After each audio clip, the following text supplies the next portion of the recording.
पंचक्रोशी जय भवानी क्रीडा मंडळ पोखरी पिसादेवी पळशी या बायपास चौकीवर छत्रपती संभाजीनगर या ठिकाणी या क्रीडा मंडळातर्फे गेली 10 वर्षापासून महाराष्ट्रामध्ये अतिशय टॉपचा कार्यक्रम हा जंगी कुस्त्याचा आखाडा या ठिकाणी भरवला जातो।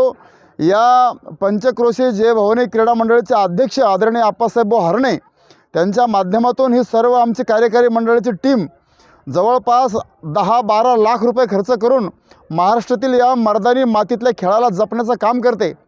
महाराष्ट्रातून अतिशय चांगले मल्ल नामांकित मल्ल या कुस्तीसाठी येतात आणि प्रत्येकाला या ठिकाणी चांगलं बक्षीस आम्ही देतो। यावर्षी वजनी गटावर कुस्त्याचं आयोजन केलेलं आहे आणि आता सध्या बाजूला वजन घेणं चालू आहे। अजून 1 तासभरामध्ये सर्व वजन पूर्ण होईल। आज पहिला दिवस आहे। एकदा वजन कंप्लीट झालं की वजनानुसार संध्याकाळी साधारणतः 8 वाजेपर्यंत पूर्ण कुस्त्या होतील आणि पुन्हा उद्या सकाळी 7 वाजता या वजनाला प्रारंभ होईल। 10 वाजेपर्यंत वजन पूर्ण होतील। मी महाराष्ट्रातील तमाम कुस्ती शौकीनांना पहिलवानांना विनंती करतो आपल्या माध्यमातून की प्रत्येक मल्लांनी कुस्ती शौकीनांनी उद्या सकाळी 10 वाजेपर्यंत या ठिकाणी आपले वजन करण्यासाठी यायचं आहे। आजही सर्वांनी यायचं आहे आणि या कुस्तीचा या खेळाचा पूर्ण आनंद आपण घ्यायचा आहे आणि बक्षीस आपण प्राप्त करून घ्यायचं आहे आणि क्रीडा मंडळाचं नाव महाराष्ट्रभर आपल्याला वाढवायचं आहे आणि आपल्याला आपल्या माध्यमातून पुन्हा एकदा सर्वांना सूचना आहे की आपण सहभागी व्हावं। धन्यवाद भाऊ।